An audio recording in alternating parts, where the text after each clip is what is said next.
Bonjour à tous et bienvenue pour cet épisode numéro 414 du Basket Lab, le laboratoire du jeu. Et aujourd'hui, c'est le bilan, le récapitulatif du jour numéro 2 de la Free Agency 2025, avec surtout un énorme focus sur les Milwaukee Bucks et toute cette affaire Miles Turner, Damian Lillard, bien entendu. Et puis comme d'habitude, pour soutenir le podcast, iTunes, Spotify, YouTube, petit like ou petites étoiles. Bienvenue dans le Basket Lab.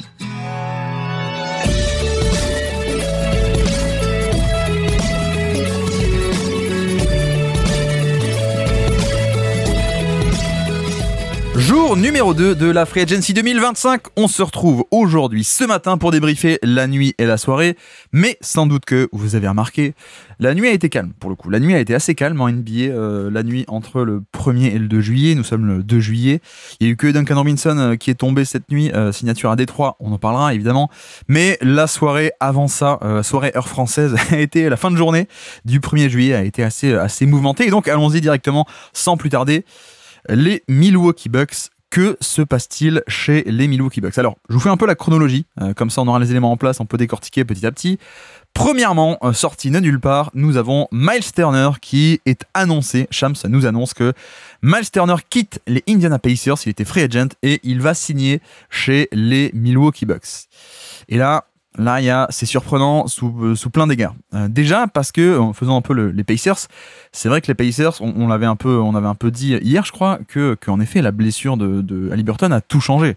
On avait des propriétaires qui bon, gros marché, petit marché, bon, en l'occurrence, on s'en fiche un peu. C'est juste que les propriétaires d'Indiana ne veulent pas payer la taxe. Ça, on l'a bien compris depuis des années, malheureusement. D'ailleurs, parenthèse, mais quand on dit oui, c'est très bien, c'est peut-être le modèle à suivre, Indiana qui va en finale sans payer la taxe, c'est possible. Oui, c'est possible, mais en fait, c'était le seul moyen pour eux, hein, parce qu'en fait, ils payeront jamais la taxe. Mais bref, donc les Pacers qui en effet ont des propriétaires qui ne veulent pas payer la taxe. Est-ce que ces mêmes propriétaires voudraient bien, s'ils étaient basés à Los Angeles, peut-être, on ne sait pas. Bon, ça reste quand même des milliardaires, et en tout cas, eux ne veulent pas. Donc, c'est vrai que ça traînait un peu depuis quelques semaines. On en parlait beaucoup aussi pendant les finales et les playoffs, où plus le run de playoffs était bien, plus il se murmurait que bon, finalement, les propriétaires voudraient bien faire un effort financier pour prolonger Turner. En l'occurrence, comme ils avaient ses droits depuis 10 ans, il est drafté là-bas et tout, donc voilà, t'aurais pu un peu dépasser le cap pour le prolonger. Là, l'espace n'était pas forcément le problème. Le problème, c'était pas de pouvoir dépasser le cap, c'était que si tu le dépassais, le cap, tu vas devoir payer des taxes. Hein, ça marche comme ça. Tu dépasses le cap, chaque dollar est taxé en plus pour te punir, te dissuader de le faire. En l'occurrence, il se disait que ça allait se faire, et non. Haliburton se blesse, match 7, et je pense que ça a tout changé en termes de champion NBA déjà, premièrement, malheureusement pour les Pacers, et donc en plus la double peine, c'est que non seulement tu perds Haliburton, enfin triple, tu perds Haliburton pour un an, deuxièmement tu perds le titre alors que tu aurais pu peut-être gagner le match 7 avec Haliburton, et donc troisièmement, Miles Turner s'en va parce que les propriétaires se disent bon, on était prêt à faire un effort pour une équipe compétitive, mais là on ne l'est plus. Là, c'est un Haliburton, on ne sera plus compétitif. Donc en fait, non. Après, il faut quand même dire que des rumeurs sortent depuis des infos à prendre, en tout cas des tweets, on va dire comme ça plutôt. On ne sait pas si c'est des infos ou pas, intox ou info, mais ça sort depuis quelques temps que apparemment, donc en effet, les dirigeants de Milwaukee n'auraient pas voulu, ne proposer pas plus que 3 ans et 60 millions. Donc 20 millions l'année sur à peine 3 ans, sachant que Turner est en NBA depuis 10 ans, donc il doit être, je crois qu'il a été one and done à Texas, donc il devait avoir 20-21 ans, il doit avoir 30-31 ans. Donc voilà, c'est maintenant qu'il faut le signer, le contrat long, grosso modo, et surtout à une plus grosse somme peut-être. C'est un peu, en tout cas c'était ses envies, on peut le comprendre. Donc des infos qui disent que que les Pacers, excusez-moi du lapsus, les Pacers ne voulaient pas aller plus loin que 3 ans et 20 millions. Il y a aussi des infos qui sont sorties depuis, mais à quel point c'est pas du dérapage contrôlé de comme quoi. Non, en fait, les Indiana a été prêt à proposer bien plus que 20 millions. Bon, j'avoue que on n'en sait rien, hein, mais je me fie quand même plutôt aux premières infos qui sont sorties sur non, on veut pas payer trop. Et de l'autre côté, les Bucks arrivent, et les Bucks, donc, posent sur la table, on nous annonce, Shams nous dit 107 millions sur 4 ans. Donc, il serait sous contrat jusqu'en 2029. Et donc, si vous calculez bien, ça nous fait du 107 divisé par 4 ans, 26, presque 27 millions l'année. Donc, on est en effet un peu loin de seulement les 20 qui étaient prêts à proposer les Pacers. On est d'accord. Mais donc, ça tombe et on se dit, waouh. Alors d'ailleurs, je l'ai tweeté de suite, moi j'ai réagi, j'ai dit, premièrement, ça veut dire que les Bucks veulent être compétitifs. Deuxièmement, la surprise par rapport aux Pacers, évidemment. mais parce qu'on s'attendait pas à ce qu'il soit free agent sur le marché, on pensait qu'il re-signerait en fait. Donc déjà un peu surprise, mais surtout ça pourrait vouloir dire et signifier que notre ami Giannis va rester. A priori, si tu as un front office qui met tout en place, qui va signer des gros free agents cet été même, ils vont être assez peu enclins à le laisser partir ce même été. Il n'y a aucun intérêt de signer Miles Turner si c'est pour ensuite, 2 semaines plus tard, échanger Giannis aux Rockets, quoi. Je dis n'importe quoi, mais vous voyez un peu l'idée. Donc pour moi, ça signifie un peu que les Bucks étaient dans cet état d'esprit de garder Giannis. Ok, c'est la première chose qui tombe. Sauf que, directement, on se dit, mais attendez, attends.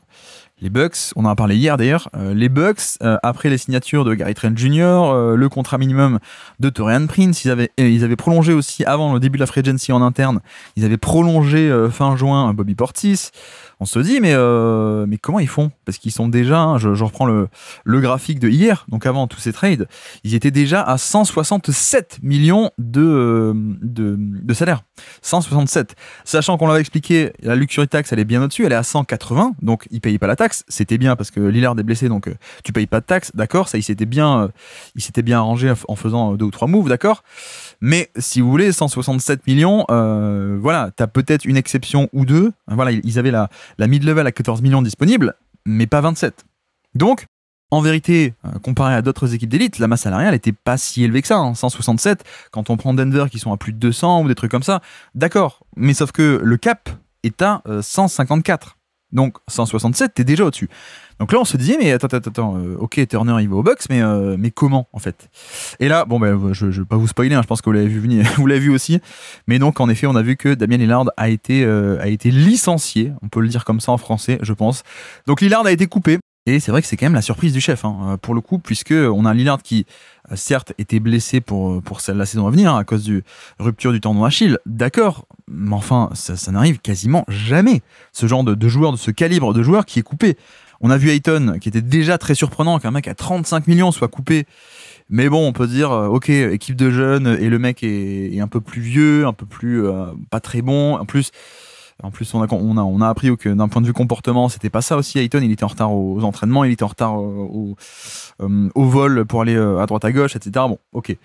Mais déjà, c'est surprenant, Ayton. Là, clairement, une superstar qui est coupée alors qu'on n'est pas du tout en fin de carrière totale, on n'est pas du tout, waouh, blessure incroyable. Non, ok, il va manquer 1 an, mais il était encore sous contrat pour 2 ans. Et puis, c'est un mec qui sort, à mon avis, d'une saison 2025 qui est de très haut niveau. Peut-être pas de son niveau 2023 All-NBA First Team quasiment, mais je pense qu'on avait retrouvé un très bon Lillard. Il était juste blessé. Et là, donc il se fait couper. Et donc là, on dit oui, ok, on comprend aussi un peu pourquoi est-ce que finalement on va pouvoir signer Turner. Sauf que non, c'était pas fini. Puisque en un sens, ça ne permettait pas totalement de libérer assez d'espace encore. Donc ça, c'était le premier move qui a été fait. Et puis le deuxième, et après, vous inquiétez pas, on reviendra sur Lillard, mais le deuxième move qui a été fait également par les Bucks, donc tout était prêt, tout était dans les cartons, dans les starting blocks, c'est aussi Pat Connaughton qui a été échangé. Pat Connaughton qui venait de prendre son option pour 2026, il y a quelques jours à peine, donc plutôt qu'être free agent, il a pris l'option, ce qui permet en effet aux Bucks de, plutôt que perdre un mec contre rien, pardon, il l'avait dans la masse salariale, et donc il a été échangé à Charlotte contre avec 2 seconds tours de draft, donc Milwaukee paye pour se débarrasser de Pat Connaughton, donc pour dire à quel point ils veulent Turner. Milwaukee paye 2 seconds tours de draft plus Pat Connaughton contre Micic qui était à Charlotte, sauf que Micic finalement en termes d'économie c'est pas top puisque ça ne leur permet d'économiser que 1 million et quelques. Encore une fois, je recommande à Yossi Gozlan sur Twitter qui fait un peu les récaps de ça. Mais ça permettait d'économiser à peine 1 million, sauf que l'astuce, c'est que Micic veut retourner en Europe. Donc Micic, sans doute, va casser son contrat en NBA et avec les Bucks désormais. Donc ça permettra de faire plus d'économies. Et donc c'est un peu comme ça qu'ils vont enfin pouvoir arriver aux 20 millions, 25 ou et quelques de Turner. Ça dépend. La première année serait peut-être pas à 27, mais voilà. Voilà un peu l'idée. Comment est-ce que les Bucks sont opérés? Et donc, grosso modo, à ça d'ailleurs, je rajoute une autre signature qui a été faite côté Milwaukee. Enfin, 2 d'ailleurs. On a Jericho Sims qui a été prolongé, voilà, donc pour jouer pivot, sans doute. Jericho Sims du côté des Bucks, qui était déjà arrivé depuis les Knicks l'an passé, d'accord. Et puis une autre signature également, on complète le tout. Gary Harris est arrivé, contrat sur 2 ans, Gary Harris, pour alors 3,7 millions, c'est peut-être le minimum, ou pas loin en tout cas. Attendez, non, c'est pas le minimum, c'est un peu plus, parce que le minimum c'est 3,5 millions. Mais bref, donc c'est sur une somme dérisoire. Donc, faisons un peu le point maintenant des 2 premiers jours de la free agency des Bucks. Qu'est-ce qu'on a ? On a Kevin Porter Jr. qui a été re-signé, d'accord, pour 5 millions l'année sur 2 ans. Gary Trent, à peu près le minimum sur 2 ans. Gary Harris, pareil, à peu près le minimum sur 2 ans. Taurean Prince, le minimum sur 2 ans. Jericho Sims, également sur 2 ans. Plus, donc, on rajoute Miles Turner. Bon, avant d'aller dans le détail des trades, de technicalités financières, etc., qu'est-ce que ça nous dit ? Je pense qu'on est sur un espèce de all-in côté Bucks pour essayer d'entourer le plus possible Giannis. Mais la nuance, c'est que je ne pense pas que ce soit pour gagner le titre. Je pense que là, ce sont des moves pour tenter de tempérer un peu les envies d'ailleurs de Giannis. Moi, je vois ça comme ça, en tout cas, c'est un peu comme ça que j'analyse. Je pense pas que le front office se dise waouh, avec les 3&D soit vieux, soit cassés, soit imparfaits dans leur style de jeu, Gary Trent, Gary Harris, Taurean Prince, d'un coup, on va être candidat au titre. Je ne pense pas.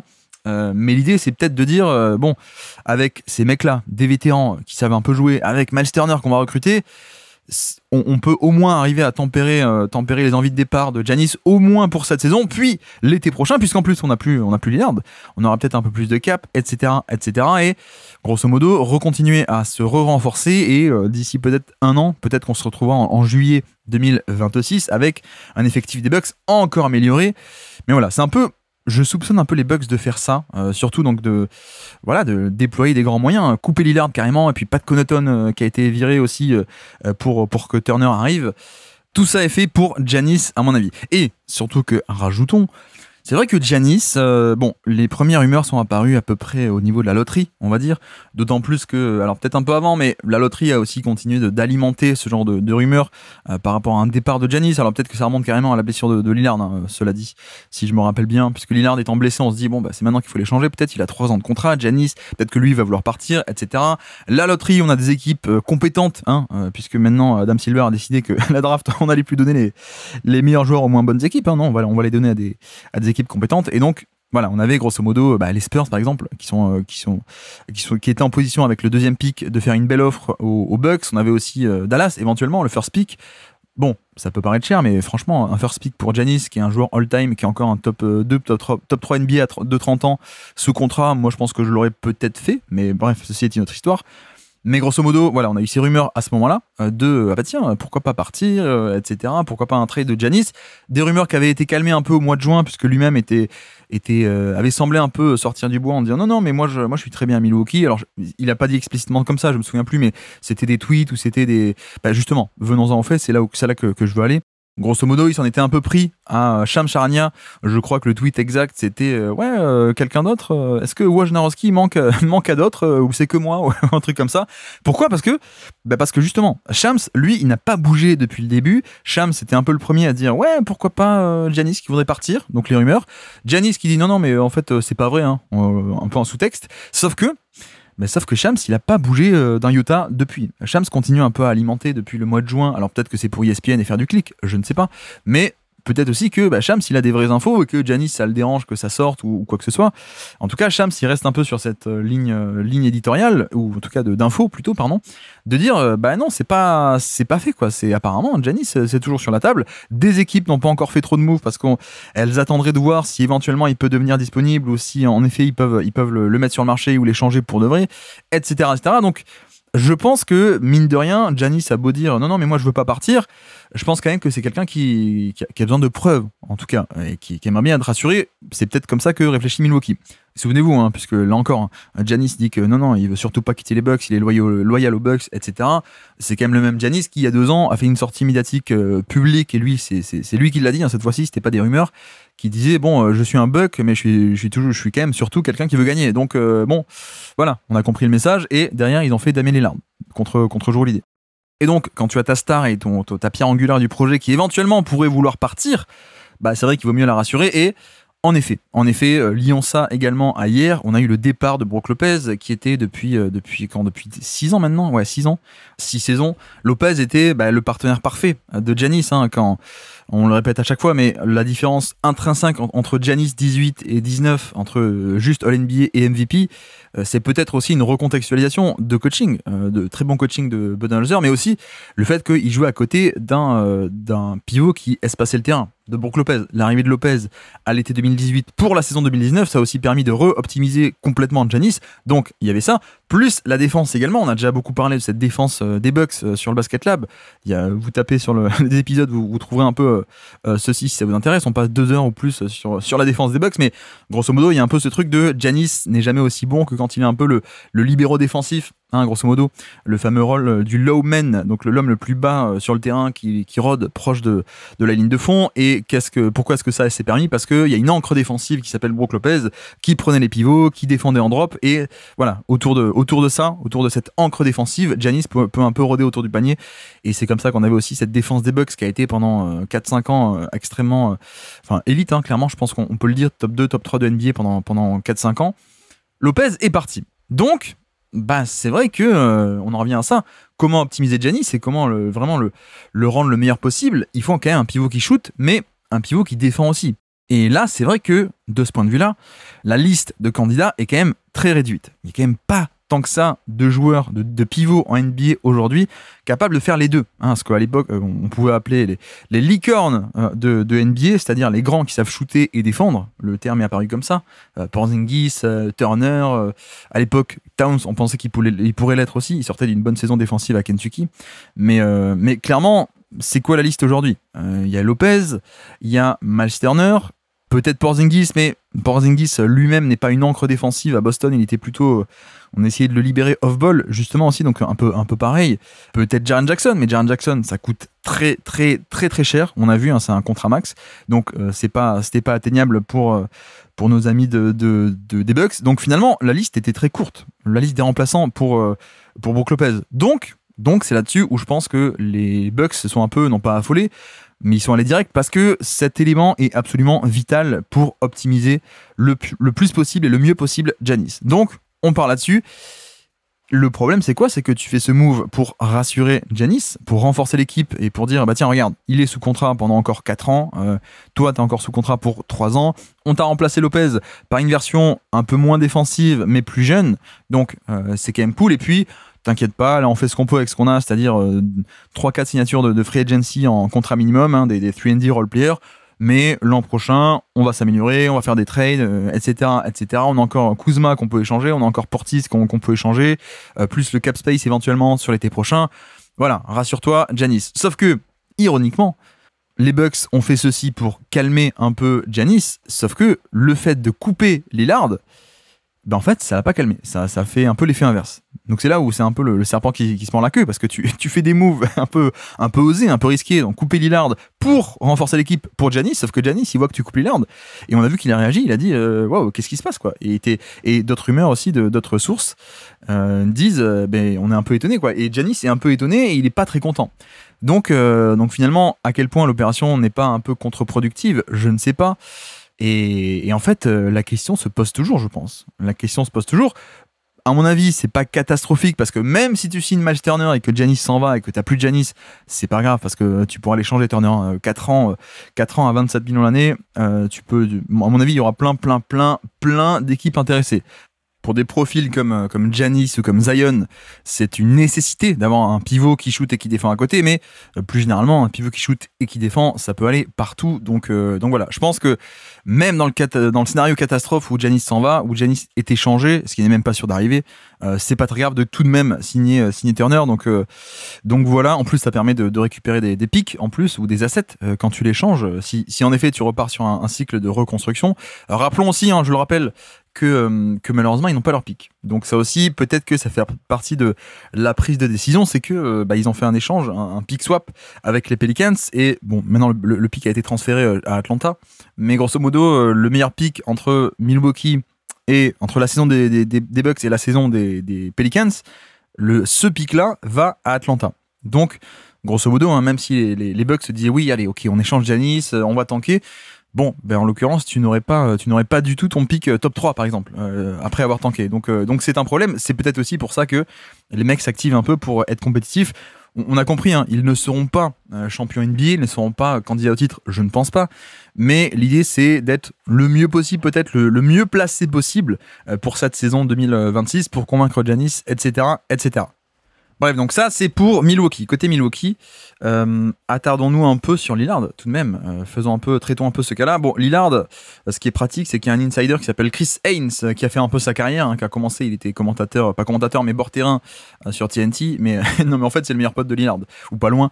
Donc, ce qui est pratique, c'est qu'on est au courant de tout avec Lillard parce qu'on sait que quand Chris Haynes sort une info, bon bah c'est un peu Lillard qui parle, donc voilà. Et donc Chris Haynes a sorti l'info comme quoi Lillard serait intéressé. Alors déjà Lillard a été assez choqué. Lillard n'a pas été prévenu en avance. Je pense que les Bucks avaient un peu ça sous la main, mais ils ne lui ont pas dit. Voilà, c'est pas très classe, d'autant plus que c'est pas très classe. Après c'est du business, hein.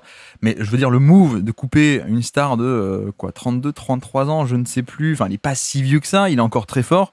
Ça c'est pas classe, d'accord. Mais bon, c'est du business, on va dire. C'est très cynique. Vous jugez comme vous voulez. Mais non, il a pas été prévenu. Et donc Chris Haynes nous apprend que apparemment il voudrait, après avoir passé ce premier choc, les équipes qui intéressent Lillard, ce serait Miami. Un retour à Portland ou éventuellement j'ai vu aussi, alors pas de Chris Haynes, mais j'ai vu du Warriors éventuellement. Bon là, mais grosso modo Miami ou Portland, ce qui en un sens et tout est lié puisqu'on va aussi parler de DeAndre Ayton et éventuellement en plus à Indiana, mais tout est lié. Non mais c'est un peu le karma quoi. Je sais pas ce qui se passe. Le tube de l'été 2023, c'est finalement Lillard qui va aller avec Butler et Bam Adebayo à Miami et finalement il a été envoyé plutôt aux Bucks. Et donc DeAndre Ayton impliqué là-dedans. Et ce qui est un peu rigolo, ce qui est un peu ironique, c'est que DeAndre Ayton se fait couper. Donc la contrepartie principale de Lillard est coupée, alors que Mike Schmidt, le mec qui bosse dans le front office de Portland, et Portland à l'époque, on l'avait dit, ils avaient d'abord ciblé Ayton avant de trouver une équipe où envoyer Lillard. Hein. C'était un peu ce qui était ressorti à l'époque. Donc ils voulaient vraiment Ayton. Lui a été coupé et Lillard aussi a été coupé. Donc là, les fans de Miami sont un peu en train de célébrer ça ironiquement. Mais voilà, Lillard pourrait enfin aller à Miami. Et c'est vrai que Lillard, on est sur un cas où, en termes de buyout, c'est un peu atypique. Mais je vais rajouter quand même un truc. C'est d'autant plus atypique que Lillard avait prolongé. Il avait signé une prolongation de contrat, non pas l'an passé, mais en 2022. Lillard avait prolongé pour 2 ans et 122 millions. À l'époque, donc, avec Portland. Mais ce qui est marrant ou ironique, ou je sais pas, utilisez le terme que vous voulez, c'est qu'en vérité, il se fait couper avant même que cette prolongation ne rentre en compte. Donc en fait, il a signé ça quand il avait 28-29 ans. Et en fait, les Bucks le coupent et vont devoir lui donner l'intégralité ou pas loin de cette somme. C'est quand même un peu délirant, mais de l'autre côté, pour Lillard, c'est que du bonus. C'est-à-dire que tu vas toucher ton contrat énorme et lui, je vois pas pourquoi il ferait des concessions. Autant notre ami Ayton, lui, sur un buyout, il a dû faire une concession. À l'époque, il restait beaucoup de contrats aussi pour Blake Griffin. À l'époque de Détroit, il avait négocié un buyout, mais il avait laissé pas mal d'argent sur la table parce que, je veux partir de Détroit, je voulais aller, alors je sais pas où est-ce qu'il était allé, Brooklyn ou Boston, je sais plus, je crois que c'est Brooklyn en premier. Enfin bref, quand tu fais un buyout, oui, les deux parties essayent de se mettre d'accord. En l'occurrence, là, je pense que Lillard n'a aucun intérêt. C'est pas lui qui voulait. C'est les Bucks qui sont un peu dans l'urgence de le dégager pour se faire de l'espace. Et donc, en fait, Lillard n'a aucune motivation, aucune raison de laisser de l'argent sur la table. Donc, si vraiment il tient un peu cette position, les Bucks vont devoir tout payer. Mais donc, ce qui fait que, désormais, on a un cas assez atypique, si ce n'est complètement unique, de, à mon avis, un joueur All-NBA ou pas loin, selon comment vous pondérez les choses, mais un joueur de ce niveau qui est sur le marché et qui va peut-être pouvoir signer au contrat minimum dans l'équipe où il veut, sans que ça l'affecte totalement financièrement. C'est marrant parce qu'on parlait de ça un peu avec LeBron il y a 2 jours dans notre podcast un peu rigolo sur est-ce que LeBron peut être échangé réellement ou pas. Et moi je défendais un peu le truc de l'argument que je trouve parfois un peu démagogique de ouais mais si vraiment il veut gagner, prends pas ton option à 50 millions, prends le minimum. Bon, en l'occurrence, il y a la loi du marché, il y a chaque individu qui veut prendre le salaire qu'il mérite. Pourquoi est-ce que pourquoi LeBron prendrait le minimum et le 3&D, il va être payé 15 millions l'année? Enfin bref, il y a un peu cette question qui revient à chaque fois de oui, mais pourquoi telle star prend pas le contrat minimum? J'attends encore des exemples de superstars foot, basket ou n'importe quel sport qui ont pris un minimum plutôt que ou 15 fois, 50 fois moins que ce qu'ils ne valent sur le marché. Mais bref, mais là par contre c'est différent. Là, c'est différent parce que Lillard serait payé par ailleurs. Donc en fait, là, oui, là je peux totalement imaginer Lillard signer un contrat assez faible finalement dans l'équipe où il souhaite aller et sans que lui se dise je me fais avoir. En fait, si vous voulez, il peut totalement aller aux Warriors, il peut aller à Miami, il peut aller à Boston ou des équipes comme ça. Il peut aller là-bas, signer pour le minimum ou pas grand-chose. C'est un peu l'idée. Alors, il peut aussi signer pour 20 millions, 10 millions, je ne sais pas. Mais il y a un peu cette idée que, en fait, il n'est pas obligé, cet argent-là, ça va être que du bonus par rapport à l'argent de l'extension qu'il avait déjà signé, de son salaire qu'il aurait dû toucher là en 2026 et 2027. Voilà, le prochain salaire, c'est que du bonus. Donc, c'est vrai que s'il voit les choses de cette manière, il y a la possibilité de le voir aller dans des équipes potentiellement d'élite. Alors, la limite, c'est qu'il ne pourra pas jouer en 2026, d'accord, blessé au tendon d'Achille, donc la vraie blessure qui met un an, au moins un an, dont on met un an à revenir de ça, pardon. Donc, il y a ça, le fait qu'une équipe qui va le signer cet été, peut-être, elle s'assoit un peu sur une première année, d'accord. Il y a aussi le fait que peut-être, hein, mais quand c'est à cet âge-là bon, je vais quand même aller voir précisément parce que ça m'énerve. À l'âge où à Lillard, quand on a ce genre de blessure, c'est vrai que là, on peut craindre totalement, 34 ans, on peut craindre un déclin physique. On parle pas d'un mec qui a 22 ans, 23 ans qui se fait ça. Bon, c'est tragique, mais on peut espérer qu'à terme, il arrive à revenir un peu de ça, plus ou moins. Là, Lillard, 34 ans, bon. Moi, j'ai quand même beaucoup aimé son année 2025, beaucoup plus que 24 qui était décevant. Je pense qu'il y a 2 ans, en 2023, il était encore au top de sa forme, même aussi bon qu'on ne l'a jamais vu, à mon avis. Mais c'est vrai que peut-être qu'en 2027, à 35-36 ans, c'est peut-être pas dit qu'il soit aussi bon. Peut-être que l'explosion sera plus là sur le démarrage, sur les drives, et ainsi de suite. Donc il y a ça aussi. Mais sauf que pour moi, ce sont des compromis. Hein. Donc le fait qu'il joue pas la première année et le fait qu'il sera peut-être pas aussi bon après qu'il l'a été avant la blessure, pour moi c'est des compromis qui sont ridicules par rapport au fait de pouvoir signer Lillard aujourd'hui sur le marché et pas forcément sur un gros salaire. Après, je dis ça, mais peut-être que le camp Lillard va dire non, moi je veux aussi, en plus du buyout, je veux aussi un gros salaire. Donc ça on verra. Peut-être aussi qu'on a la possibilité que Lillard finalement ne fasse rien, ne signe nulle part et puis aborde la free agency prochaine en 2026, signe quand il sera plus blessé, je veux dire. Donc peut-être qu'on n'aura pas une signature de suite. Mais j'avoue que moi, si je suis une équipe NBA, j'essaie je me jette dessus, quoi. Par exemple, Boston, on a Tatum qui est blessé, tu fais venir Lillard qui est blessé aussi, et puis les deux reviennent en 27, ce serait génial, quoi. Bon, Miami, évidemment, Miami le voulait beaucoup il y a 2 ans, on le sait, ça peut être cool d'avoir un Lillard pour pas cher, en tout cas pour en disponible, il n'y a pas besoin de monter un trade, tu peux le faire venir, surtout que Lillard à l'époque avait l'air assez chaud pour venir à Miami également. Enfin, en fait, plein d'équipes peuvent être intéressées, donc voilà. Précision également, d'ailleurs, les Bucks, qu'est-ce que j'ai dit, ils ont coupé Lillard. Cela dit, il n'y a pas la somme qui s'évapore du salary cap. Hein. C'est juste qu'ils vont le stretch, le salaire, ils vont étaler les sommes qu'ils lui doivent sur, je crois, 5 ou 6 ans. Donc voilà, ça ne libère pas d'un coup 60 millions, on est d'accord. Mais la somme qu'ils doivent à Lillard va être étalée sur 5-6 ans. Donc voilà un peu comment ça marche. C'est ce qu'on appelle un dead salary dans le salary cap jusqu'à au moins 2030. Donc voilà. Après, peut-être un retour aux Blazers aussi, hein, ça pourrait être romantique. Je ne sais pas, je sais que les Blazers ont envie de ça et je peux les comprendre aussi. Mais voilà, donc ça, on a fait Giannis et Milwaukee, Turner. On a fait Lillard. Finissons avec Indiana. Bon, les Pacers, c'est quand même... voilà, la blessure d'Haliburton dicte un peu tout. Maintenant, que vont-ils faire? Il se murmure que DeAndre Ayton pourrait être une option. Pourquoi faire? Je ne sais pas. Pourquoi lui voudrait aller là alors que justement il n'y a plus Haliburton? L'idée ce serait peut-être de signer grâce à la mid-level. Ils ont la mid-level à 14 millions. Peut-être ce serait l'idée de signer sur plusieurs saisons, de s'installer un peu en 2026 l'an prochain aux Pacers et puis d'attendre le retour d'Haliburton et comme ça en 2027, 28, 29 il y a le duo, le pivot pour Haliburton. En plus le truc un peu ironique c'est que les Pacers avaient été l'équipe qui proposé à l'époque à Ayton un contrat maximum. Hein, on a parlé de Portland, on a parlé des Suns qui l'ont eu une année à un contrat max, mais à la base, pourquoi est-ce qu'il est sur ce contrat max? C'est parce que l'été 2022, nos amis d'Indiana sont venus poser un max sur la table et En l'occurrence, Phoenix s'était aligné parce que il était restrictif, free agent restrictif, c'est eux qui l'avaient drafté, donc il avait les droits de s'aligner. Il s'était aligné, il l'avait gardé, les Suns. Mais voilà, tout part à la base d'Indiana. Bon, en l'occurrence, à part pour l'option long terme, on peut le penser, hein, mais je pense que lui aurait peut-être aussi intérêt, Ayton, à retourner vite dans une équipe compétitive.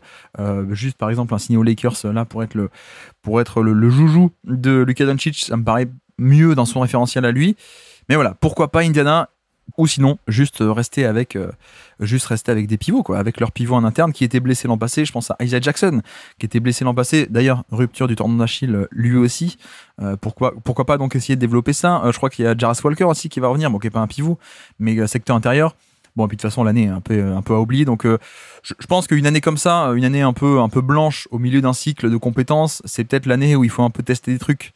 Donc voilà, je suis pas convaincu de l'intérêt totalement de Ayton, si ce n'est donc si tu arrives à le sécuriser sur plusieurs années. Mais bref. Donc ça, c'était le gros move, en tout cas le gros dossier, plutôt les gros moves de la soirée d'hier soir. Mais chronologiquement, c'était pas le premier. Le premier qui est tombé, c'était la signature de Guerschon Yabusele chez nos amis des New York Knicks. Donc, parlons-en. Le français Yabusele qui sort d'une bonne saison côté Sixers, aussi parce que Embiid n'était pas là, donc il fallait un peu d'attaque et donc il a pu prendre un peu ce rôle-là de création offensive. Tant mieux pour lui, il a pu un peu se relancer en NBA et donc il a été courtisé. Il était courtisé sur le marché. Le problème, c'est que bon, je crois qu'il était venu au minimum ou pas loin aux Sixers, donc en termes de droits, c'est vrai qu'il y a des limites. Quand les Sixers ne pouvaient pas lui offrir plus que 125%, 150% du salaire d'avant, un truc comme ça. Donc, bref, ils n'avaient pas totalement la main sur le dossier. Ils ne pouvaient pas le retenir alors qu'il était chez eux, mais il était chez eux que depuis un an et sur un contrat minimum. Donc, c'est pas les mêmes droits que quand c'est un mec que tu as drafté, par exemple, où tu peux t'aligner, etc., etc. Mais bon, bref, les Sixers, on avait appris hier qu'ils étaient résolus à le perdre. Ça, c'était à peu près évident. Et il y a eu la signature à New York. On avait appris que les deux finalistes étaient Denver et New York. Donc Denver aurait bien aimé avoir Yabusele. Ils ont fait autre chose dans cette soirée. On va en parler aussi. Mais donc, Yabusele qui signe avec les Knicks. Donc, c'est un contrat de 12 millions sur 2 ans. Donc, 6 millions l'année. C'est quand même pas très cher. Hein. C'est quand même pas très cher. Je sais que beaucoup de monde est très chaud sur Yabusele et je peux le comprendre. En plus, il est français, ça fait quand même plaisir. L'histoire est assez belle puisqu'il s'était fait drafter très jeune, peut-être trop jeune, côté Boston. Il n'avait pas eu trop sa place dans une équipe de Boston à l'époque, 17 et 18. Non, peut-être pas 17, il n'était pas venu de suite, mais bref, il est tombé dans les années 2010, deuxième partie des années 2010 où l'effectif était trop dense. Donc, il n'avait pas eu sa chance. Là, après quelques bonnes années en Europe, il revient, il se fait sa place. Là, ça y est, je pense qu'il est établi en NBA.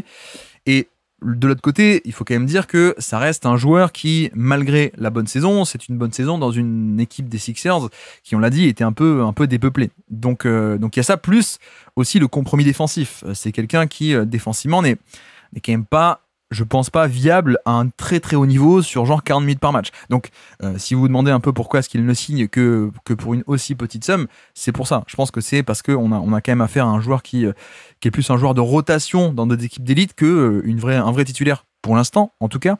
Et donc on est sur du 6 millions, un peu moins de 6 millions sur 2 ans chez les Knicks. Bon, en l'occurrence, c'est pas mal pour les Knicks. Je pense que ça fait quand même une option où on a Karl Anthony Towns qui fait un peu le spacing absolu chez les titulaires. Donc un poste 5 qui shoot, c'est bien parce que ça donne ce spacing-là. Et où Yabusele, en un sens, pourra un peu prendre ce rôle-là pour la seconde unité. Cela dit, ce qui est un peu marrant, c'est que, quelle est un peu la limite des Knicks en 2025, on l'a vu, c'est qu'en playoff, quand tu as un maillon faible, c'est très compliqué, mais tu peux arriver à bricoler. Quand on a deux, c'est peut-être un peu trop. Donc 2 maillons faibles, 2 mecs qui se font cibler en défense, Brunson et Towns. C'est un peu la leçon de la saison des Knicks, et bizarrement, ils se sont dit, tiens, et si on faisait pareil, mais aussi pour les remplaçants? Et si on allait chercher Clarkson et Yabusele pour faire exactement pareil, et 2 maillons faibles qui se font cibler par le banc adverse. Mais bon, on verra. J'aime bien la signature, au demeurant.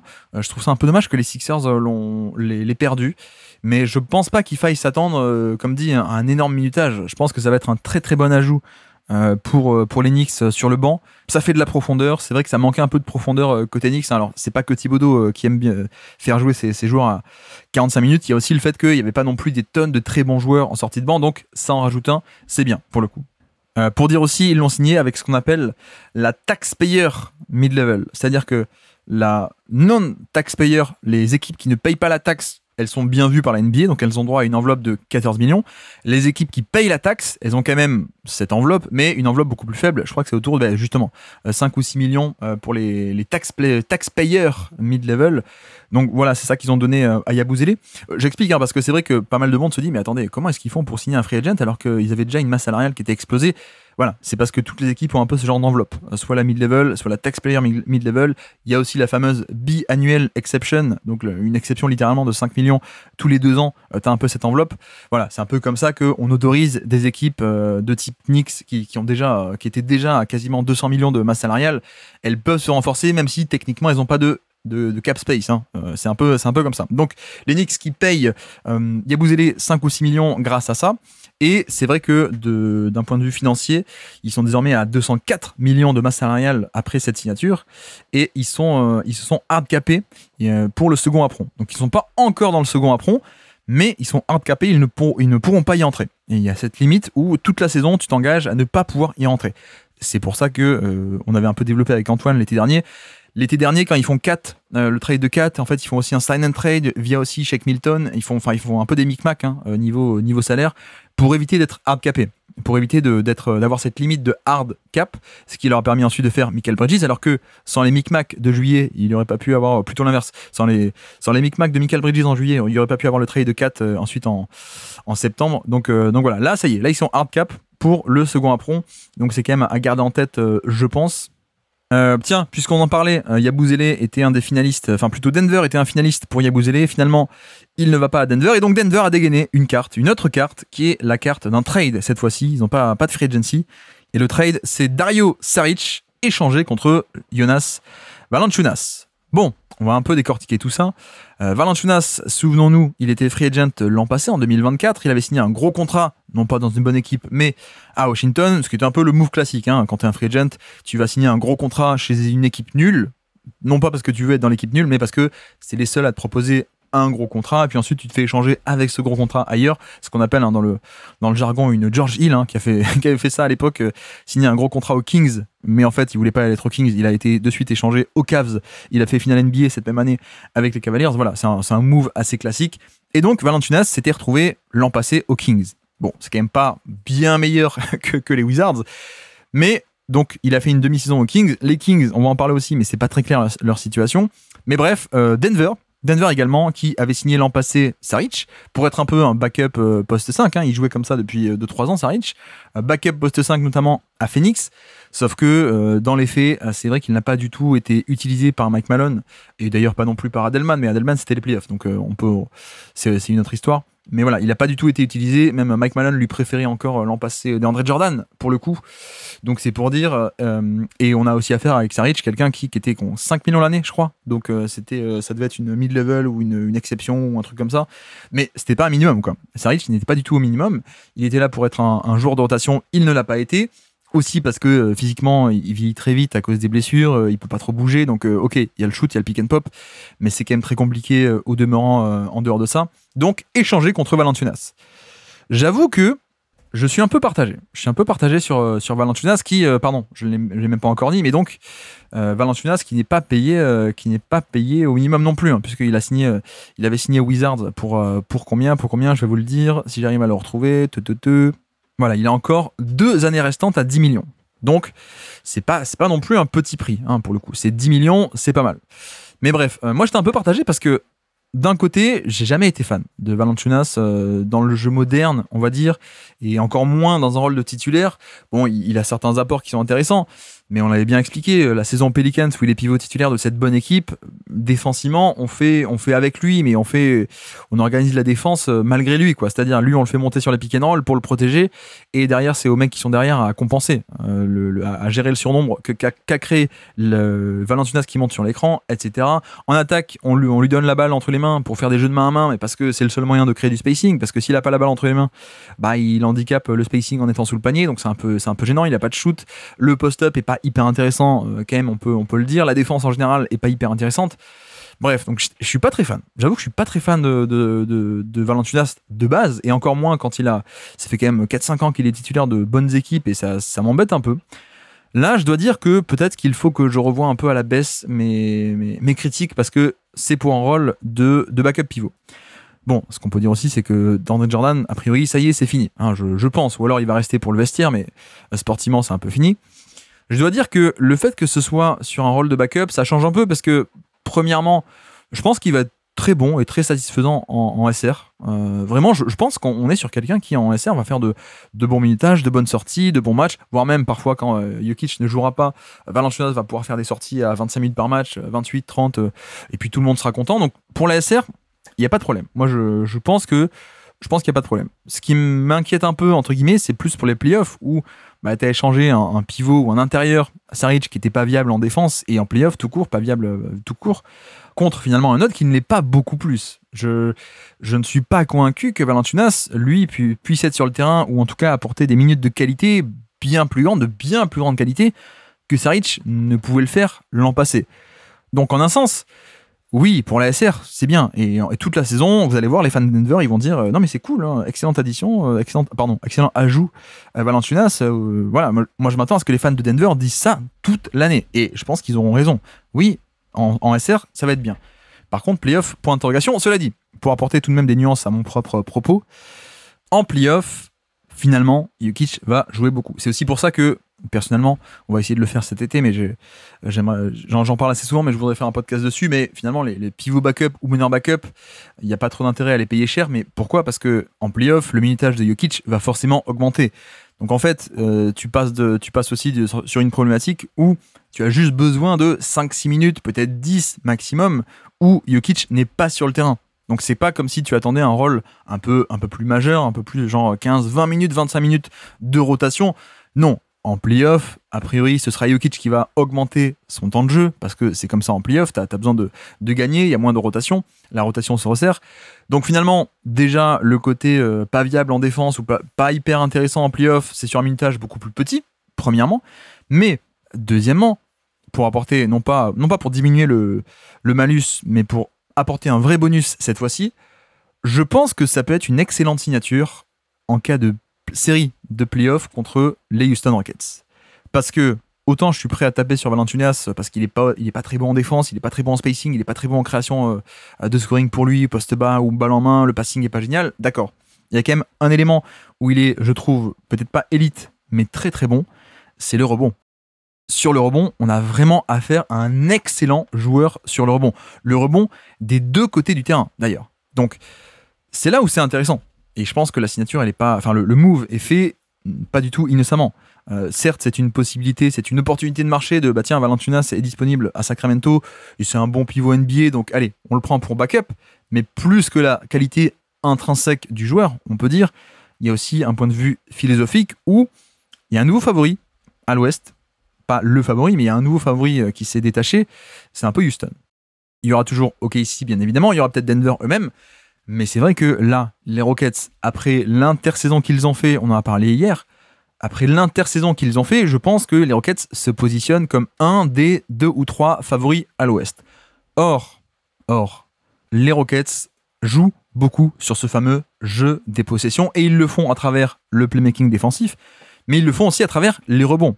Pour expliquer pour les nouveaux, le jeu des possessions, c'est quoi ? C'est essayer d'avoir plus de cartouches, plus de possessions que l'adversaire, pas juste shooter mieux par 100 possessions, par 100 tirs, mais essayer que nous, on ait 120 tirs et que l'adversaire n'en ait que 80, et donc comme ça, gagner juste sur le nombre de cartouches. Et en fait, ils le font via le rebond beaucoup, donc le rebond défensif, mais aussi le rebond offensif avec Adams. Et c'est pour ça que les line-up avec Steven Adams et Sengun ont été à ce point terrifiants sur la fin de saison et sur les playoffs aussi. Mais là, clairement, je pense que j'ai dit, si une série contre OKC, j'ai du mal à voir Valanciunas jouer beaucoup, voire même pas du tout. Peut-être même que le pivot backup, ce sera encore une fois Aaron Gordon sur une série contre OKC, parce que sinon tu mets Valanciunas, il va se faire cibler et punir, il va te coûter 20 points en 3 minutes contre SGA. Donc là non. Contre une série contre Luka Doncic, non plus, je ne pense pas. Qu'est-ce qu'on a aussi peut-être une série contre les Warriors de Curry, de Butler, de Draymond Green en poste 5, cette motion offense, ce rythme qui est mis sur demi-terrain, etc. Peut-être pas non plus. Par contre, si tu tombes contre les Rockets, et c'est bien de se préparer à ça parce que c'est un favori et c'est devenu un favori, si tu tombes contre les Rockets, je pense qu'on peut affirmer que Valanciunas peut jouer un rôle crucial. Parce que avoir ce genre de backup qui est un antidote parfait au rebond à la recherche du rebond des deux côtés du terrain par Houston, c'est quand même génial. Parce que non seulement Valanciunas lui-même peut apporter du rebond offensif en attaque, mais en plus, il peut également faire des box-out et un peu neutraliser ou atténuer l'impact d'un Sengun, l'impact d'un Capella ou l'impact surtout d'un Steven Adams. Quand Adams va vouloir se mettre proche du panier et prendre des rebonds comme il l'a fait en fin de saison et en playoff, quand il est box-out par Valanciunas, c'est quand même une toute autre histoire. Donc, c'est là-dessus où je mettrais quand même la principale valeur de Valanciunas, c'est en régulière pour les minutes, un pivot de qualité que n'était plus Jordan, que n'était plus Saric. Donc ça, c'est bien pour la SR, pour faire un peu souffler Jokic, comme disent les fans de Denver. Mais en SR, il y a aussi une utilité qui va être extrêmement importante contre les Rockets. Et comme les Rockets, il y a peut-être besoin de passer par eux pour aller en finale NBA, eh ben, c'est un excellent move, je trouve, de ce côté-là. Et pour vous dire, hein, si mes simples paroles ne vous suffisent pas, vous pouvez aller regarder les on-off de Valanciunas en carrière sur notamment la protection du rebond défensif. Et vous allez voir que alors le on-off, donc le différentiel avec et sans, est toujours très très positif. C'est-à-dire que 90e centile, 80e centile, etc. Donc quand il est sur le terrain versus quand il ne l'est pas, ces équipes protègent bien le rebond. Donc ça c'est bien. Mais au-delà du différentiel avec ou sans, qui peut aussi juste dépendre du fait que quand il n'est pas là, il n'y a pas un bon backup ou l'équipe est nulle autour, ok. Mais même sur le on-court, donc même sur à quel point lui performe et son équipe performe relatif à comment l'équipe performe avec Wembanyama, avec Gobert, avec tous les joueurs NBA, on a aussi des scores qui sont dans le 89e centile, par exemple pour 2024, 88e centile pour 2023, 12e centile pour 2022, 88e centile, donc mieux que 88% de tous les autres joueurs NBA à son poste pour 2021, etc., etc. On a vraiment une carrière où c'est son apport principal, le rebond. Donc, c'est tout de même à noter. Et comme dit aussi, hein, les Nuggets n'avaient peut-être pas non plus d'autres méga enveloppes ou d'autres méga opportunités sur le marché. Donc voilà, je trouve, au final, quand on y réfléchit, plutôt un move intéressant. Pas parfait, mais intéressant. Et peut-être, hein, si on prend en compte aussi le coût d'opportunité ou Enfin voilà, il y a aussi l'aspect de, certes, de meilleures options sont sur le marché, mais à quel prix ? Je pense qu'aucun n'aurait été disponible. Déjà en free agency, non. Et même en trade, Jakob Poeltl, ça aurait été génial, mais ça coûte trop cher. Et puis pas pour un backup pivot, de toute façon. Mais les options disponibles, finalement, c'était des mecs que tu aurais pu avoir, mais pour un prix beaucoup plus grand. Là, tu te sépares que de Saric, dont tu n'avais plus l'utilité. Donc, au final, c'est quand même pas mal du tout. Et puis, rappelons que ce n'est pas encore fini, puisque les Nuggets sont en plus encore, je crois, là, ils ont une mid-level aussi, et puis ils ont aussi une trade exception obtenue dans le trade de Michael Porter. Donc en gros, ils ont une enveloppe de 17 millions qui peuvent échanger contre un joueur de 17 millions ou de 16 millions ou 15 millions. Et voilà, ils peuvent échanger cette enveloppe contre rien et obtenir un joueur contre rien en trade. Donc ça peut faire aussi un renfort potentiel. Et d'ailleurs, ils ont encore, là, j'ai dit, la mid-level. Donc ils ont une mid-level à 14 millions, apparemment. Et ce qui est intéressant, c'est qu'ils ne l'ont pas utilisé sur l'autre ajout du jour, qui est Tim Hardaway Jr. Tim Hardaway Jr., le shooter de Détroit, qui vient chez les Nuggets et qui vient surtout au contrat minimum. Donc ça, c'est quand même très cool, puisque tu ne touches pas à cette mid-level, tu vas pouvoir peut-être, on verra, la dépenser sur quelqu'un d'autre.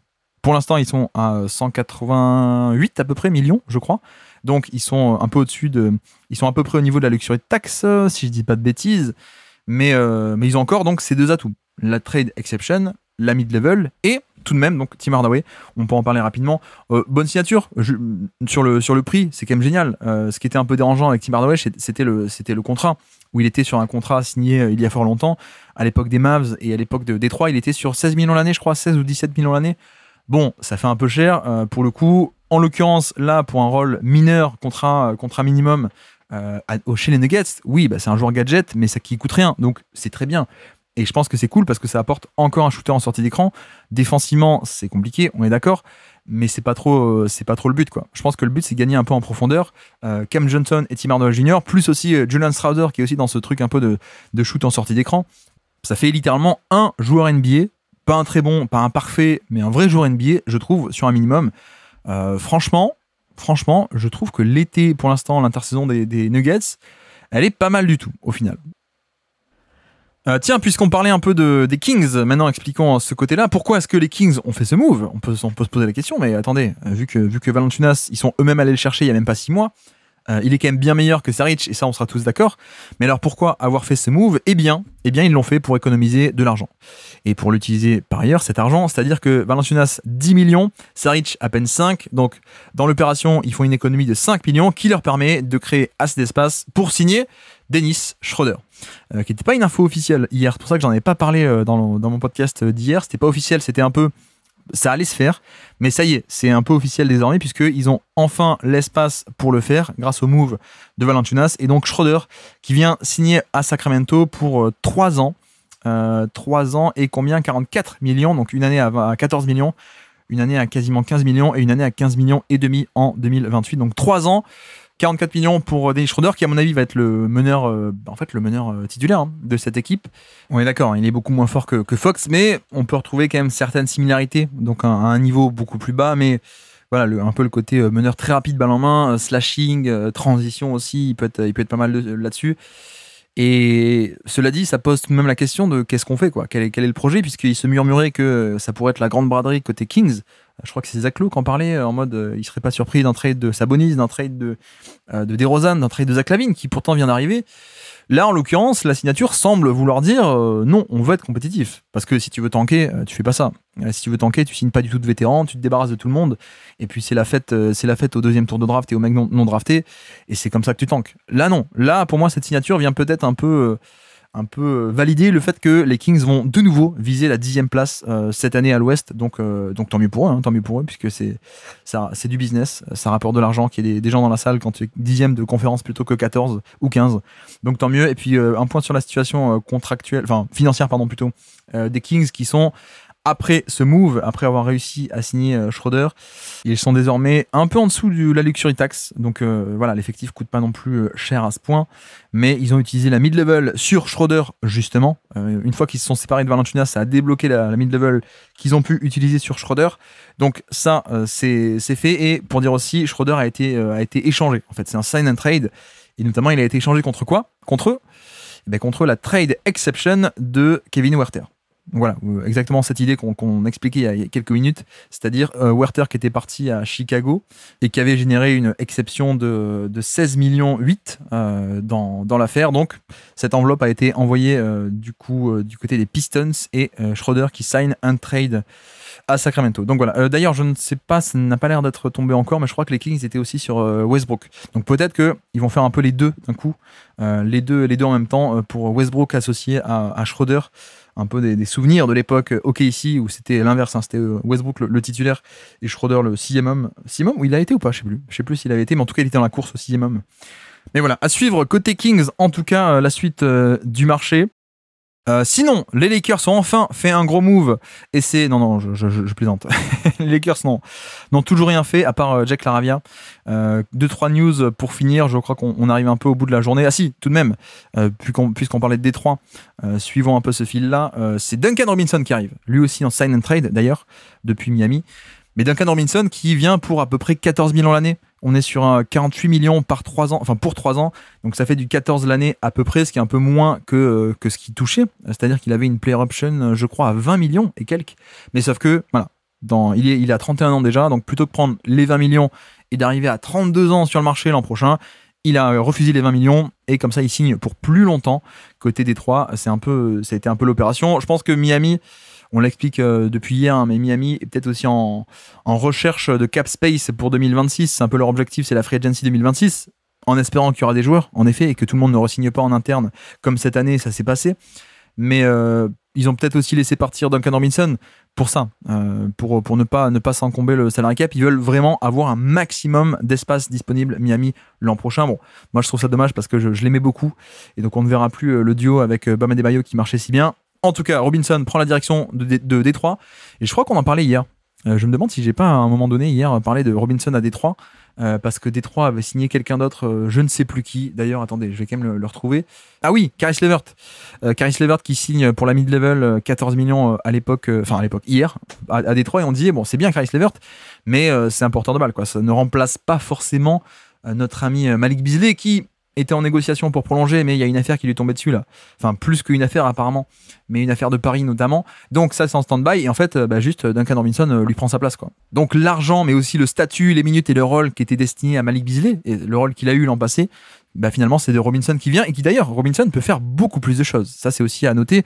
C'est pas du 1 pour 1, je pense pas. Moi, je préfère largement Duncan Robinson, qui, en plus du shoot en sortie d'écran, peut aussi... c'est un meilleur créateur parce qu'il y a le passing en fait. Et là où Malik Beasley n'a pas le passing en sortie d'écran, et donc si en sortie d'écran tu as une prise à deux ou un peu une couverture agressive, il peut rien faire. Duncan Robinson a montré qu'il est capable de passer par-dessus parce qu'il a la taille et le passing, donc désormais. Donc ça, c'est très cool. Et puis même, c'est quelqu'un qui a développé beaucoup de qualités avec la balle, je trouve, depuis 2 ans. Donc en tant que créateur, créateur balle en main, pick and roll, etc. Et même la défense. Je dois dire que la défense, je suis de plus en plus agréablement surpris. Si ça vous intéresse, fans de Détroit, allez regarder le match contre les Spurs en janvier dernier. Vous verrez des séquences défensives contre les Spurs ou contre les... Peut-être contre les Nuggets aussi, le match Denver à Miami. Un des deux, allez voir, il y a de très bonnes défenses de Robinson notamment, on-ball notamment. Donc bref, franchement, belle signature pour Détroit, je trouve. Je suis un peu moins fan de Levert, mais Duncan Robinson, c'est très bien. Et donc Détroit, qui est une équipe qui avait une des équipes qui avait le plus de cap space et une situation financière la moins embêtante de toute la NBA. Même après cette signature, ils sont à peine à 161 millions de masse salariale. 161 millions, donc ils sont encore bien en dessous de la luxury tax, bien en dessous du premier apron encore plus, et bien en dessous du second apron encore plus. Et donc il leur reste quoi? La mid-level, non, ils l'ont plus parce qu'ils l'ont utilisé sur le vert. Ils ont encore la biannuelle exception, voilà. Et puis ils peuvent toujours, voilà, et vu qu'ils ne sont pas premier apron, ils peuvent faire des sign and trade. Donc pourquoi pas Kuminga, par exemple. Ils ont la possibilité de faire des sign and trade, nous a mis les Pistons. Ils ont aussi la possibilité de signer toujours des free agents au minimum. Et puis, ils peuvent tout de même re-signer Malik Beasley. Si Beasley, ça se décante un peu cette situation, ils peuvent dépasser le cap pour re-signer Beasley. Et en effet, ils sont au-dessus du cap. Le cap est à 154, ils sont à 161 de masse salariale, donc ils sont au-dessus. Mais vu qu'ils ont les droits sur Beasley, ils peuvent dépasser le cap pour le re-signer. Donc il y a la possibilité d'avoir et Duncan Robinson et Malik Beasley, mais ça dépendra de sa situation par ailleurs. Donc voilà. Pas loin, tiens d'ailleurs, Larry Nance a signé pour 1 an au minimum du côté des Cavaliers, donc ça c'est bien. Et c'était un peu la seule option, hein, puisque les Cavs étant second apron, ils ne peuvent signer que des contrats minimum. Ça, il n'y a pas de limitation, tu peux toujours signer des minimums, mais que ça. Donc Larry Nance qui revient chez les Cavaliers comme son père, mais comme lui aussi. Il revient et c'est pas mal. Ça fait un big assez polyvalent, je trouve, qui était pas mal aux Pelicans, hein, souvenez-vous, il y a 2 ans. Atlanta aussi l'an passé. J'aime bien, surtout à ce tarif-là, j'aime bien. Ça rajoute un peu de profondeur intérieure et de polyvalence aussi chez les bigs, puisqu'il y a un peu de shoot et un peu de passing. Alors, pas un très haut niveau, pas un très haut volume, mais tout de même. Sinon, par ailleurs, qu'est-ce qu'on a loupé peut-être? Nous avons Treman qui revient. Je crois qu'on en a parlé hier. C'était un peu le seul rayon de soleil de la saison des Hornets, mais ils avaient refusé de lui donner la qualifying offer, ce qui leur aurait permis de s'aligner sur toute offre et d'en faire un free agent restrictif. Mais en fait, l'opération elle a été simple, ils n'ont pas donné cette offre, il n'a pas été restrictif, mais il a été re-signé directement. Donc c'est-à-dire 3 ans, 8 millions l'année pour Treman qui revient du côté des Hornets. On verra comment ça se passe, puisqu'il y a la Melo Ball, il y a Treman, il y a aussi Con Knuppel qui a été signé, qui a été drafté surtout il n'y a pas longtemps. Donc on verra comment tout ça va s'organiser côté lignes arrière des Hornets. Mais voilà, Treman qui revient sur 3 ans, j'aime bien. Il n'y a rien à perdre côté Hornets. Je suis pas hyper fan du joueur, mais c'est un pari. On verra s'il peut se développer. Et si, voilà, moi j'aime pas, mais si le mec peut devenir un shooter efficace, un créateur aussi efficace qui prend du volume, bon, c'est toujours ça. Donc très bien. D'ailleurs, Mason Plumlee aussi a signé côté Hornets. Je crois des moves dont on n'a pas parlé hier. En tout cas, Aaron Holiday revient aussi aux Rockets, mais ça c'était un peu attendu, on l'avait dit, parce que Ime Udoka l'aime beaucoup. Non, c'est les Brooklyn Nets dont on n'a pas parlé hier. Avec là encore, par rapport à Treman, un peu pareil. Donc Treman qui aurait pu être restrictif, finalement il l'a pas été, mais il est quand même revenu aux Hornets. Day'Ron Sharpe aussi. Day'Ron Sharpe qui aurait pu être un free agent sur le marché. Un free agent qui aurait intéressé pas mal d'équipes, et je sais que notamment les fans des Lakers suivaient un peu ce dossier-là de près. Moi j'aime beaucoup Day'Ron Sharpe, mais finalement il avait re-signé avant le début de la free agency pour 2 ans à 6 millions l'année, ce qui est pas très cher, et ce qui là encore est un bon pari, je trouve, puisque le joueur est intéressant, le joueur est encore assez jeune. Donc voilà, un bon petit contrat sécurisé côté côté Brooklyn Nets pour Day'Ron Sharpe, qui est un joueur du premier tour d'il y a 4 ans, donc je crois, si je ne dis pas de bêtises. Zaire Williams aussi, prolongé 6 millions l'année, pareil, 6 millions x 2, donc 12 millions sur 2 ans pour Zaire Williams, l'ancien 10e ou 11e pick de Memphis il y a quelques saisons. Donc ça, c'est pour Brooklyn, on l'a fait. Boston, la signature en plus de Garza, on a Josh Minot. Et je crois qu'on en a parlé hier en plus. Je crois qu'on a fini le podcast sur Josh Minot, qu'on aime beaucoup avec Azad. On avait parlé il y a un match entre Boston et les Timberwolves. À l'époque, il était aux Timberwolves. Voilà, cette fois, il est du côté de Boston. Donc, Josh Minot au minimum, qui est un joueur qui avait été drafté il y a quelques temps, qui est un joueur de rotation, qui n'a même pas eu trop de minutes côté Timberwolves, mais qui est un ailier pas hyper costaud, mais assez longiligne, qui ne coûte pas cher, c'est intéressant de le tester. Voilà, de toute façon, Boston, on a bien compris qu'on rajoute de la profondeur, mais on joue pas grand-chose cette saison. Donc voilà, de qui est-ce qu'on n'a pas encore parlé? Je pense qu'on a à peu près tout fait. Milwaukee, qui est-ce qu'on a oublié? Non, je crois qu'on est bon. Je crois qu'on est bon sur les free agents. Cela dit, c'était pas un free agent puisqu'il était encore sous contrat, mais Jakob Poeltl a été prolongé. Jakob Poeltl prolongé de 4 ans, 104 millions sur 4 ans de prolongation à Toronto. Donc il n'était pas free agent, mais on le sécurise pour plus d'années tout de même. Et ce qui fait qu'il va prendre son option 2027, pas pour l'an prochain, mais pour le 2027, à 20 millions. Et ça fait donc 3 années de plus en bonus qui viennent s'ajouter. Quelle est un peu l'idée? C'est que le joueur est intéressant, je pense, mais surtout, c'est quelqu'un qui va être très courtisé sur le marché. Donc, en fait, le problème de le mettre sur le marché maintenant, sur le marché des transferts, je veux dire, c'est qu'il avait 26, il était sous contrat en 26, mais avec une option, une player option en 27. Donc, grosso modo, c'est pas le meilleur scénario pour vendre, parce que tu pouvais si tu l'échangeais, je dis n'importe quoi, mais aux Lakers, tu l'échangeais, qu'est-ce qu'il y a besoin d'un pivot encore? Aux Suns, bon, quoique non, maintenant ils ont des pivots, mais tu l'échangeais quelque part, grosso modo, l'équipe qui le recevait, elle payait pour l'avoir parce qu'il était sous contrat, donc elle envoyait des contrats en retour, mais sauf que le mec pouvait totalement être free agent 6 mois plus tard, quoi, à l'été 2026. Donc c'était pas idéal. À mon avis, ce move est fait pour faciliter un échange cette saison, cet été, ou peut-être dans 18 mois, donc pas forcément de suite. Mais oui, c'est quand même plus facile d'échanger un mec qui est sous contrat pendant 3-4 ans, plutôt qu'un mec qui a une player option et donc peut se barrer à l'été 2026. Donc c'est un peu l'idée. Donc Jakob Poeltl prolonge pour peut-être mieux partir, je pense. Donc ça, c'était pas une free agency, mais tout de même, il faut qu'on en parle. Et on en a parlé. Qui d'autre j'avais noté aussi? Oui, les Clippers qui coupent Drew Eubanks. Donc Eubanks qui était à peu près à 5 millions l'année a été coupé. Donc pivot backup éventuellement sur le marché. Drew Eubanks qui peut signer au minimum à droite à gauche. Et ils le font parce que ça fait des économies. Économies de taxes, notamment pour les Clippers. Donc on n'a plus besoin d'un pivot backup. Drew Eubanks, vu qu'on a Brook Lopez. Donc Drew Eubanks, merci, au revoir. Ah oui, c'est vrai, non. C'est pas de la free agency non plus, mais c'est tombé.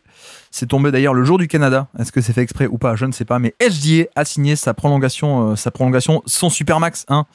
Coucou Nico Harrison, pour le coup. Il y a quand même un meneur de la draft 2018 qui a enfin signé son supermax. Donc le contrat qu'aurait pu avoir Luka Doncic à Dallas, mais qu'il n'aura pas. Et le contrat, c'est quoi? C'est une prolongation de 4 ans, 285 millions.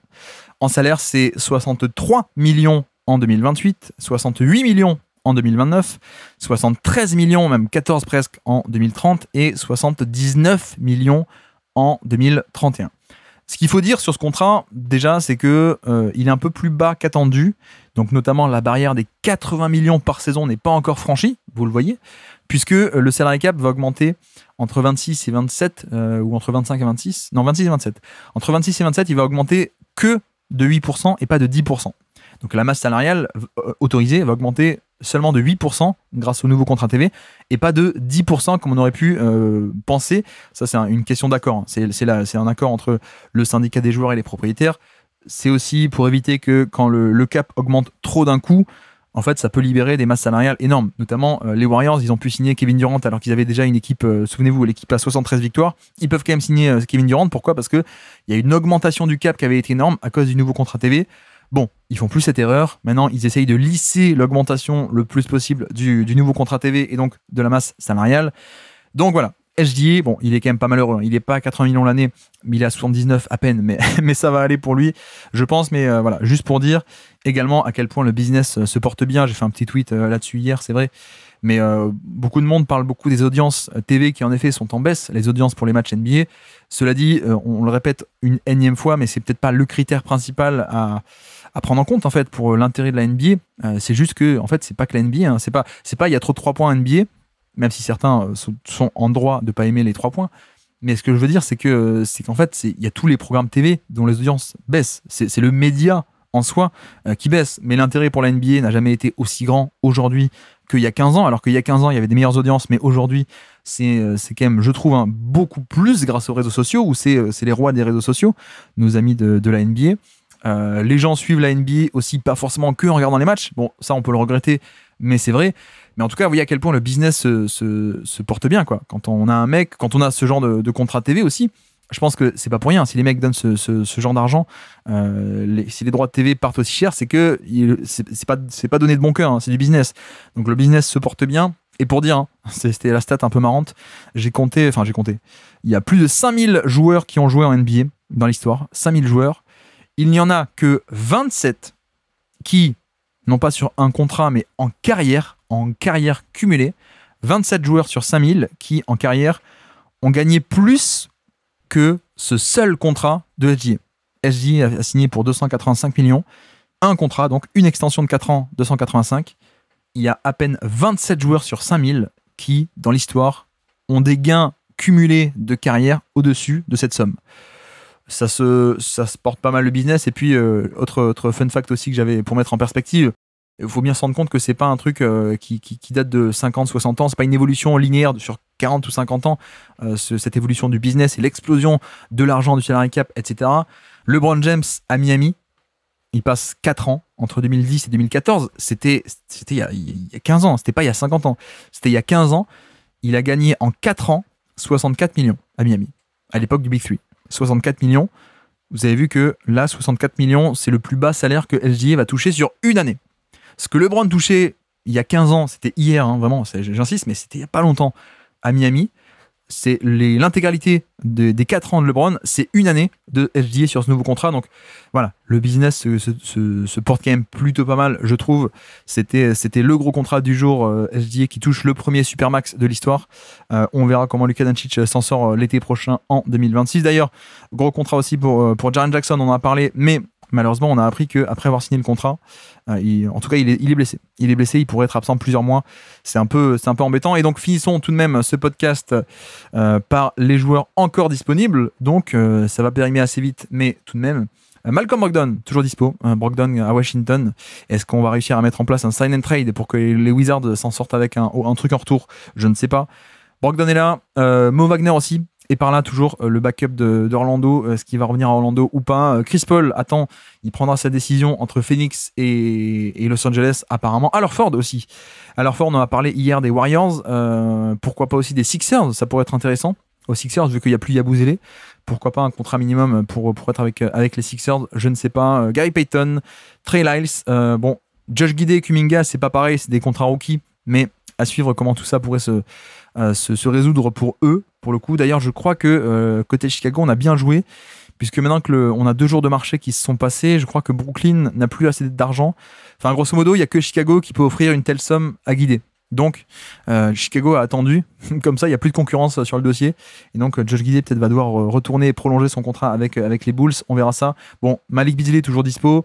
Precious Achiuwa aussi, toujours dispo. Amir Coffey, que j'aime beaucoup, hein, vous le savez, Amir Coffey, toujours dispo. Corey Joseph, qu'est-ce qu'on a d'intéressant éventuellement? Bon, Dinwiddie peut-être.